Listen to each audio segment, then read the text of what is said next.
첫 번째로 커미션 작업을 시작하기 전 최종 견적과 선입금을 먼저 가져줍니다. 재료와 구용 가능한 목록 등을 소통하며 견적을 짜고 있습니다.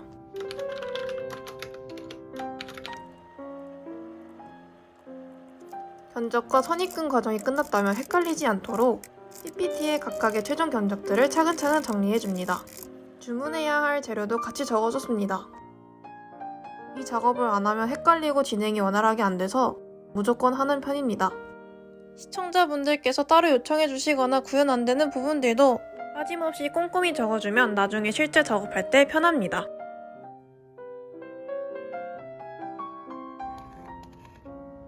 실과 그 외 재료들도 꼼꼼히 체크하여 빠짐없이 주문했습니다. 재료가 오는 동안 차례대로 면피 작업을 합니다. 너무 복잡한 도안이 아니라면 보통 면피 하나에 평균 30분, 40분 정도 걸리는 것 같습니다. 노동요 플레이리스트 틀면서 작업하다 보면 집중하면서 작업하는 데에는 효과가 만점입니다. 프로그래밍 작업은 재미있긴 하지만 노가다 느낌이 강해서 좀 쉬면서 해줘야 합니다. 실제로 자수를 둘 때 이런 식으로 진행이 됩니다. 면피 프로그래밍 작업을 어느 정도 거의 다 했다면 이제 순서대로 면피 작업을 시작해줍니다. 소민영은 얼굴이 생명이라고 생각하기 때문에 가장 신중하게 작업을 해야 합니다. 저는 이 작업을 할 때마다 긴장의 끈을 놓을 수가 없습니다. 기계가 갑자기 정신줄을 놓아서 엉망으로 자수가 되거나 다른 실색으로 자수를 놓거나 여러가지 경우가 많습니다. 그래도 실수 없이 면피가 만들어지는 과정을 보면 보는 재미도 있고 신기하기도 하고 또 귀엽습니다. 주문 제작의 장점이 다양한 디자인의 소민영을 제작해 볼 수 있다는 점이 저는 큰 장점이라고 생각합니다.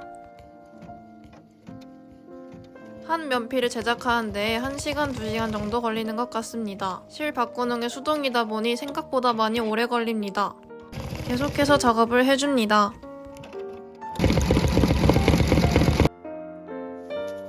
얼굴 면피 작업을 어느 정도 했다면 차례대로 봉제 작업을 해줍니다. 토끼기가 봉제 후에 자유자재로 움직이도록 안에 와이어를 넣었다고 자랑하고 있는 저의 모습입니다. 후에 봉제가 끝난다면 이런 모습으로 봉제가 될 것입니다. 그 전에 저는 학교를 가야 하는 날입니다. 저는 커미션과 학교 생활을 함께 병행하고 있습니다.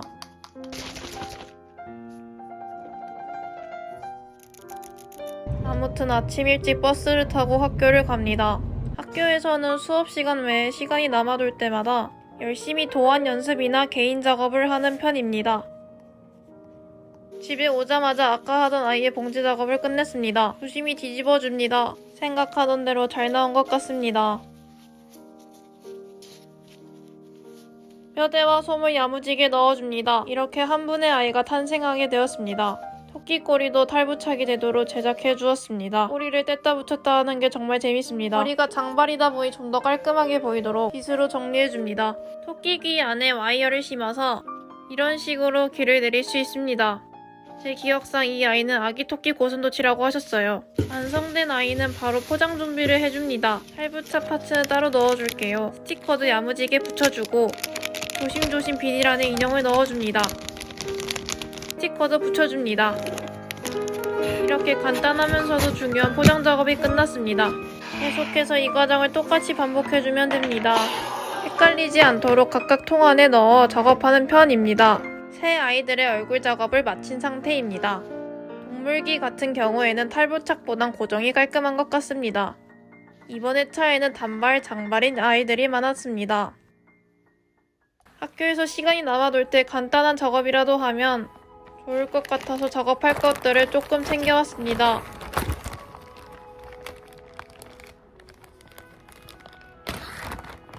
간단하게 준비물을 소개해보겠습니다. 가위, 실 쉽게 뜯어주는 도구, 별펜. 준비물 소개도 끝났으니 본격적으로 작업 들어가 보겠습니다. 마침 오늘 아침 수업이 2시간 일찍 끝났습니다.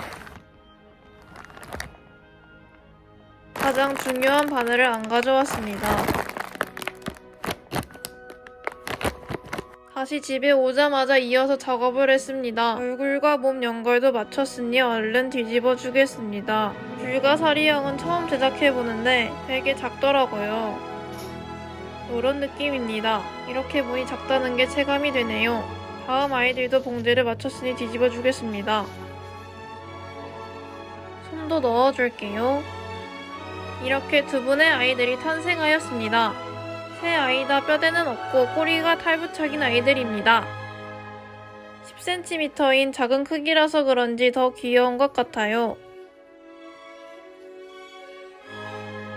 불가사리형인 아이도 정말 귀엽게 잘 나온 것 같아요. 너구리 복숭아 컨셉인 아이였습니다. 이 아이는 전체적으로 너무 두꺼운 느낌이었어서 수정을 한번 했었던지라 추정 전에 면피가 남아있는데 버리기엔 아까워서 서비스로 DIY 키트를 제작해드렸습니다. 초보자분들도 도전할 수 있는 불가사리형입니다. 급하게 생각해본 서비스 아이디어인지라 좀 허접합니다. 아무튼 제작 설명서와 얼굴 면피, 뒷머리와 그 외 얼굴 파츠들, 마지막으로 불가사리형 몸을 넣어줄게요. 스티커도 야무지게 붙여줄게요. 꼭 제작해보시면 좋겠습니다. 이어서 다음 분들의 작업을 진행하도록 하겠습니다. 결국 정신줄을 놓고 했나 본지 실수를 해버렸어요. 다시 잘 작업했습니다. 면피 4개 정도 만들다 보면 하루가 거의 다 가는 것 같아요. 이렇게 얼굴 면피 작업을 마쳤습니다. 이제 분류를 해주고 순서대로 얼굴 작업 시작하겠습니다. 영상에 못 나온 면피들까지 합치면 정말 너무 많았네요. 어떻게 작업을 모두 다 했을까요? 이 세 면피들은 입자수나 자수실 색상 불량으로 인해 쉽게 못쓰는 면피들이 되어서 DIY 키트로 제작할 예정입니다. 열심히 귀 고정 작업부터 하겠습니다. 자동으로 귀 고정하는 기계가 있었으면 좋겠네요. 진짜 턱 작업이 정말 힘들었습니다. 바늘이 엑스칼리버 마냥 안 뽑힙니다. 힘들게 바늘을 뽑을 때마다 게임 도전 과제를 클리어하는 것만 같았습니다. 모든 아이들의 봉제 작업을 끝냈습니다. 터진 게 있는지 없는지 꼼꼼히 체크해줄게요.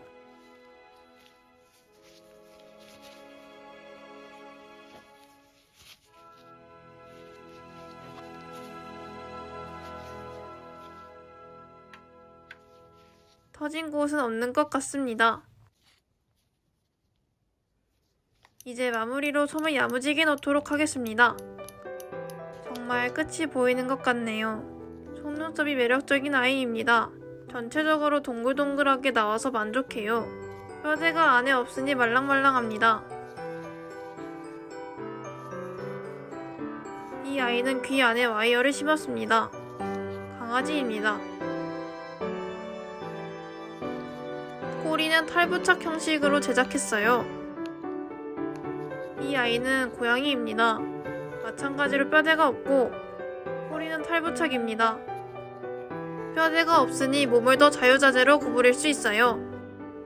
이 아이도 뼈대가 없습니다. 가운데의 하얀색 머리가 포인트입니다. 이 아이는 뼈대가 있습니다. 귀여운 고양이네요. 손발바닥이 너무 귀여워요. 마찬가지로 탈부착 꼬리입니다. 고양이 귀도 깔끔하게 고정입니다. 이 아이도 뼈대가 있습니다. 이렇게 잘 앉혀지는 모습을 볼 수 있습니다. 뼈대가 없어도 팔이 아래로 향해져 있어서 자연스럽답니다.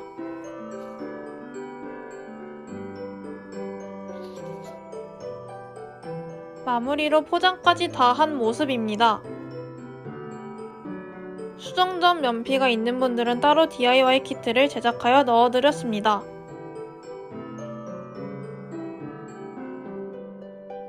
그 외 리본과 출생증도 함께 동봉되어 있답니다. 이번 회차 최초로 20cm를 주문하신 분이 계세요. 20cm인 만큼 엉덩이도 야무지게 만들고 있습니다. 엉덩이를 만든 후 꼬리를 달아줘야 해서 자석을 넣어줄게요. 이렇게 탈부착이 잘 되는 모습입니다.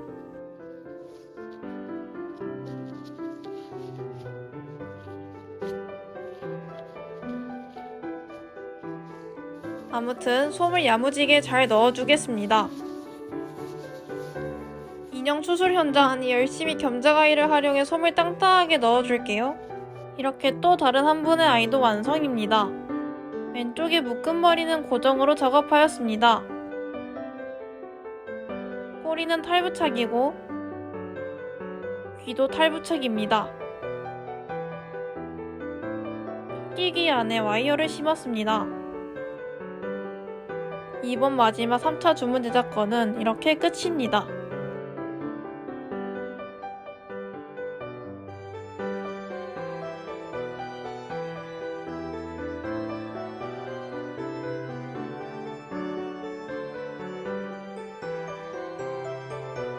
이 아이는 이벤트 때 무료로 제작한 아이입니다.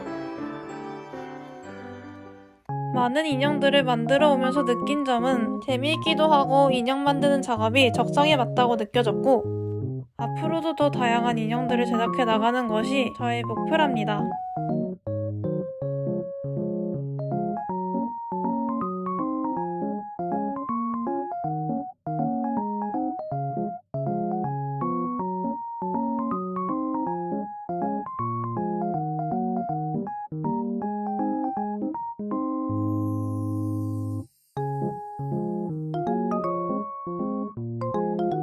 시청해주셔서 감사합니다. 다음 영상에서 만나요.